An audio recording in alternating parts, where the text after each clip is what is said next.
Good morning and welcome to the New York City Council hearing of the Committee on Parks and Recreation. At this time, can everybody please silence your cell phones? If you wish to testify, please come up to the Sergeant at Arms desk to fill out a testimony slip. At this time and going forward, no one is to approach the dais. I repeat, no one is to approach the dais. Chair, we are ready to begin. Good morning. Thank you so much, Sergeant. I am Shekhar Krishnan, Chair of the Committee on Parks and Recreation. Today, the committee will vote on a pre-considered bill that would ceremonially co-name 109 thoroughfares and public places throughout the city. Co-naming bills are the result of the Council's periodic process where we seek to honor individuals and organizations that have made lasting contributions to our city. I always say it's far more than just a street naming, but we are permanently changing the landscape of New York City to recognize individuals for their contributions to their community and to our city, or to communities that have made historic contributions to our city. Some of these individuals include co-names for active community members, heroic New Yorkers who sacrificed their lives for others, people who committed their lives to public service, or those who greatly enriched the city's cultural landscape. It is only fitting that their names and their legacies permanently become a part of the history and the geography of New York City. Of the many honorees proposed by this piece of legislation, I'd like to call attention to a couple of co-namings that I am proud to have sponsored. My first nomination is to co-name an area in my district as Patty G. Way after Patrick Patty Gilmartin. Patty started a career in the bar business in the early 1970s, attended Bishop Dubois, an all-boys Catholic high school in Harlem, before deciding to put college on hold to serve in the Vietnam War, where he was wounded and received a Purple Heart. He established Patty G's and created a welcoming and inclusive environment that became a community hub for 46 years. I was proud to go there and meet with him too. His dedication extended beyond his business with providing free home-cooked meals during the holidays for those in need. After his death, he was honored with the United States Army Honor Guard funeral, and his bar continues to operate under the care of his children, ensuring the legacy of this neighborhood institution. My other nomination is for Cathedral Prep Way, which will commemorate Cathedral Preparatory School and Seminary, which has served as a Catholic high school and seminary for over 70 years of service to our district and city. I'd like to welcome all who have come to participate in today's hearing, and I urge all of my colleagues to vote in favor of this legislation before us. I just want to announce the council members that we have so far. We are joined by Councilmember Holden, Councilmember Narcisse, Councilmember Lee, and on Zoom, virtually, we have Councilmembers Menon and Ung. While we wait for just a bit longer for quorum to take the actual vote, we do have witnesses who are here today to testify about the special namings that we have with today's legislation. So I'd like to call up first Rafael Lopez to testify.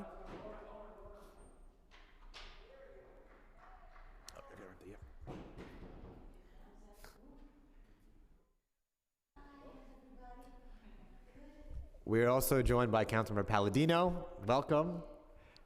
You may testify. Check if the mic is on. Sorry, there you go. My name is Rafael Lopez. I moved to 84th Street in Amsterdam in 1984 and immediately was greeted into the neighborhood. We have two parks. We have the Brandeis yard and we have the PS9 yard right there. So I was in there playing basketball. Ended up meeting Miss Linda Carter Cooper, who was very involved in the community and with the children, and was kind of like a second mother while all our mothers were at home or busy doing other stuff. She was out there watching us all day and really creating that sense of community that's really important, because there's edifices and there's businesses, but it's the people that make the community. And she created that sense of community where you could always come to her, or she would come to you to check to see if you were doing all right in school. How is your family doing at home? Is everything going all right with rent? Stuff like that. A lot of our families were getting pushed out at that time, so she helped a lot of us switch into Mitchell Lamas, so now a lot of us are apartment owners as opposed to renters, and that's only because of her. She was very involved with getting ESL, so that a lot of the Spanish-speaking families could get jobs, even in education, which they thought would be impossible, but they became ESL teachers. So she created a lot of lasting legacies in the neighborhood.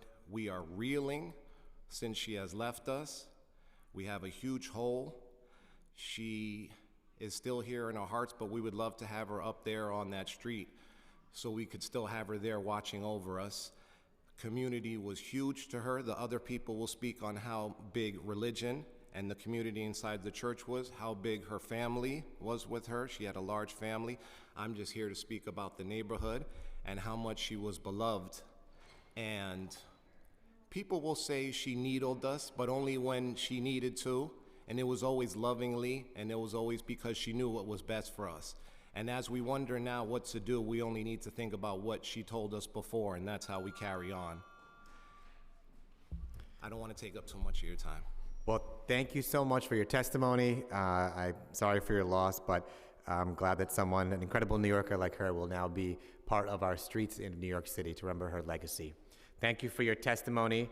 We now have James Robert Jr.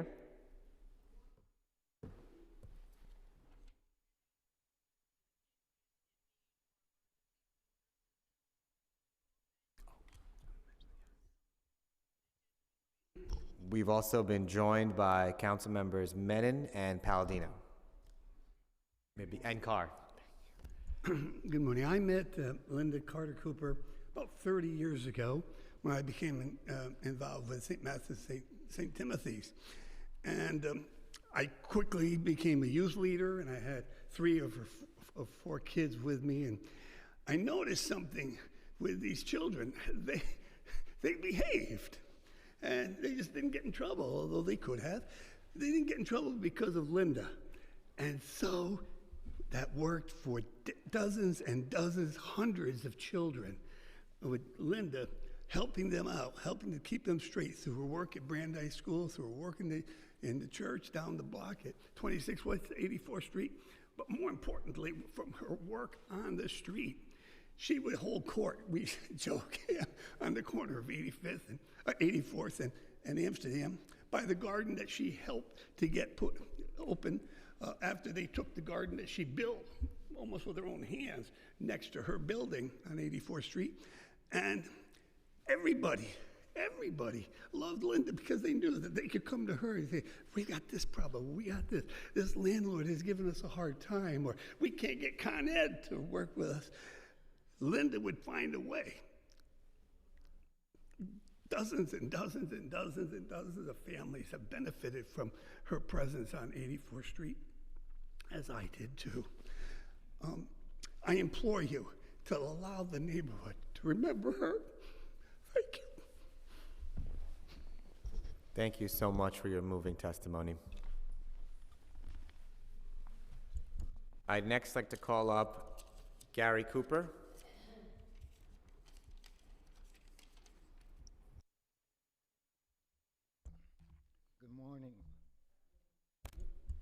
Good morning. Good morning.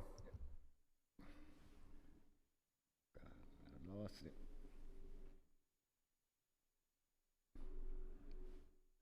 it.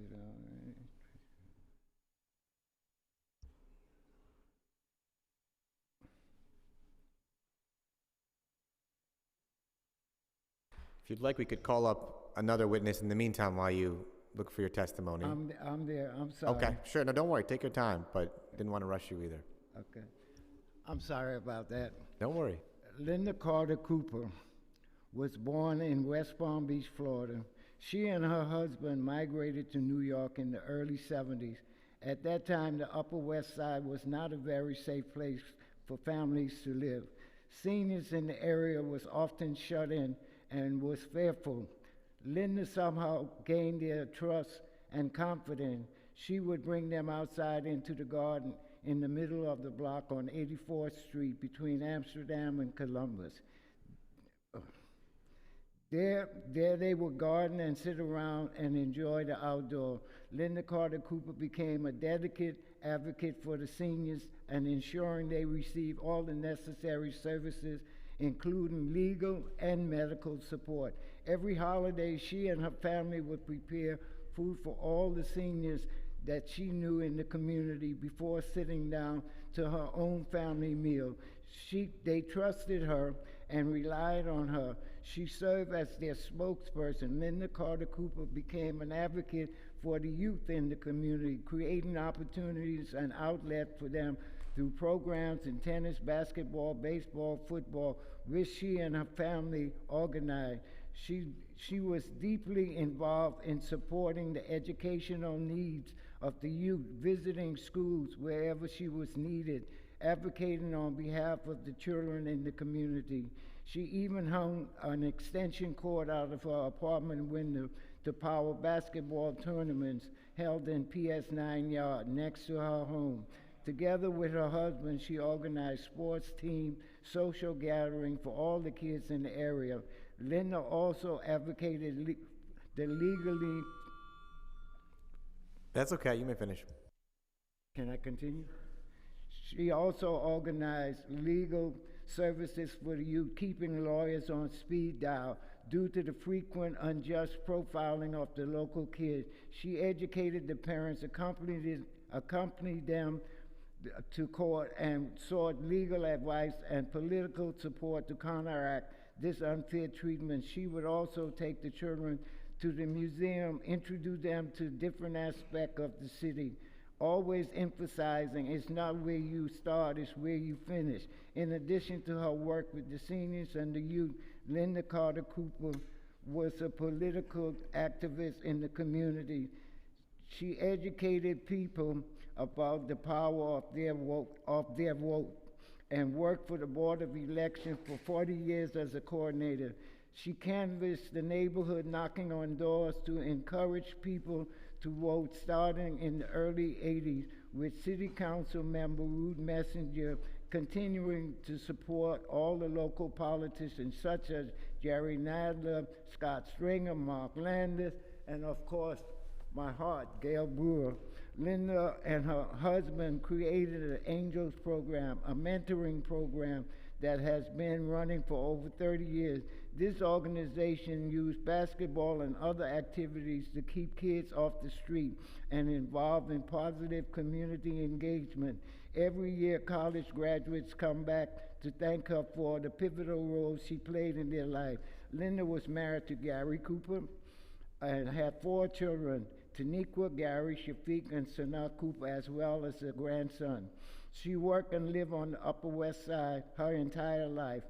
Sitting on the corner of the northeast corner of 84th Street, after Mass, there she would listen to the residents concerned, always keeping her finger on the pulse of the community. Besides being a devoted wife and mother, Linda was a community activist, deeply religious and spiritually, and dedicated to bettering the lives of everyone around her. Her family and friends continue her legacy this day. This is just a small glimpse of Linda's life. Linda usually had a saying, if you don't know, ask somebody. This morning, I'm asking each and every one of you to pass this petition for my wife. Thank you very much. Well, thank you so much, Mr. Cooper. Your wife sounds like an incredible woman. I know we'd be honored to move this legislation forward today in her honor and on behalf of you all. And I'd like to also recognize that we've been joined by the sponsor of this incredibly meaningful street naming today, Councilmember Gail Brewer. We have 2 more witnesses to call. The next one is Judith Gorsuch.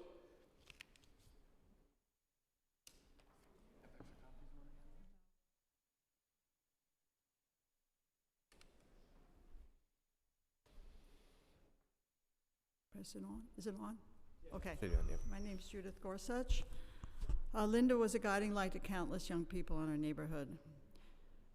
She devoted many hours to the Angel basketball program at the Church of St. Matthew and St. Timothy. This program was open to all the children in the neighborhood. She provided a listening ear to many of the program's participants. Students felt comfortable approaching her with their school issues and sometimes came to the Cooper home for moral support and encouragement. Linda, along with Tony, stressed the importance of education and encouraged young people to do their best in school, and they were fortunate enough to see many of these young people grow up, graduate from college and in graduate school, and come back and let them know about it. Linda often went to bat for program participants and neighborhood youngsters who were falsely accused of wrongdoing. She was the caring figure for many young people in the community, and they reached out to her when they were frightened. She was tough, and they knew that she would not be afraid to take a stand for them. She was also a trusted friend to her neighbors and served the community for years. She was on the Board of Elections, active in many tenants association, and as you've already heard, stood up for many people who were in need of housing. She was the eyes and ears of the neighborhood, keeping track of the ups and downs of neighborhood lives. There were always small gifts for new babies and birthdays. There were meals, emergency cash at times, and above all, a listening ear and encouraging word when a neighbor was in need.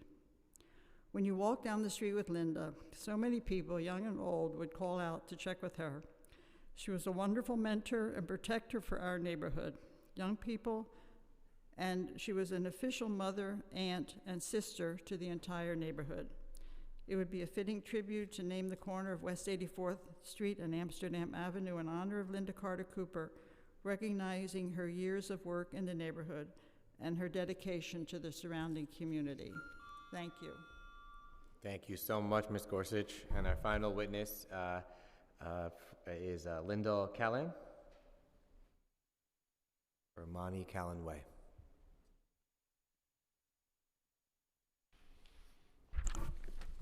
Good morning. Good morning. When I undertook this project, I was thinking small, but once I got going, searching the farmers market in the neighborhood for people to sign a petition, folks who knew and respected my mother came out of the woodwork. I got a letter of support from George Gresham, president of 1199 SEIU Health and Hospital Workers, a union of 450,000 strong. How did I do it? I asked. Monty had worked to get George elected many years ago. They knew one another, Natch. I did not seek a letter from Jerry Nadler, but he knew Monty, as did Gail Brewer, Ruth Messenger, and the former executive director of Goddard Riverside Community Center, Stefan Russo. Monty was part of the fabric of the old guard that made the Upper West Side great. Often after a long day's work, she would head out to a meeting on tenants' rights or to strategize with others dedicated to ending the war in Vietnam. This was all in addition to her paid job as a social worker, which she took seriously. She seemed to have boundless energy, rallying, marching, striking alongside local politicians and neighbors to make the Upper West Side, the United States, the world, a better place. At an advanced age, she accompanied retirees from her union to Washington to meet with First Lady Michelle Obama to discuss health care and challenges facing seniors. In her 90s, when Monty had dementia, and I told her I was writing postcards to encourage people to vote, she said, "I want to help." It took me many years to understand how important she was and how many people genuinely loved and respected her and the work she did. Co-naming a street in her honor will give credence to the expression, "Because of them, we can." Thank you. Thank you so much, Ms. Callan, and I couldn't think of a more fitting way to remember your mother's legacy than today's street naming legislation. Before we call the vote, I wanted to see if Councilmember Brewer had any remarks. No, I knew both people, both terrific, wonderful representatives, and we look forward to seeing their sign up on the lampshade, posted. I'm really excited because in addition to all of these votes, you know that the city's municipal library now has a website which lists every single person who's ever been up on this co-naming, and I'm excited that people will remember, and we're trying to get Google to include it in Google Maps, and then people could look up and see the name. So these two, everyone I'm sure here is equally important, but these two individuals known to me will add to this great array of New York City's history. Thank you. Thank you so much, Councilman Brewer. This is a perfect example of why our street namings are, as I said, so much more than naming the streets, but leaving a permanent imprint on the landscape of New York City for these great individuals. With that, I'd call on the clerk now to call the vote. Good morning, William Martin, Committee Clerk. Roll call vote. Committee on Parks and Recreation on preconsidered introduction. and in reference to naming of 109 thoroughfares and public places. Chair Krishnan. Aye. Ung. Aye. Thank you. Holden. Aye. Lee. Aye. Menon. Aye. Narcisse. Aye. Carr. Aye. Palladino. Aye. With a vote of 8 in the affirmative, 0 in the negative, and no abstentions, item has been adopted by the committee. Mr. Chair, that is a full committee. Thank you so much. Thank you all for your testimony. We look forward to voting for the legislation on the full floor of the council today, and this morning's hearing and vote is now closed. Thank you.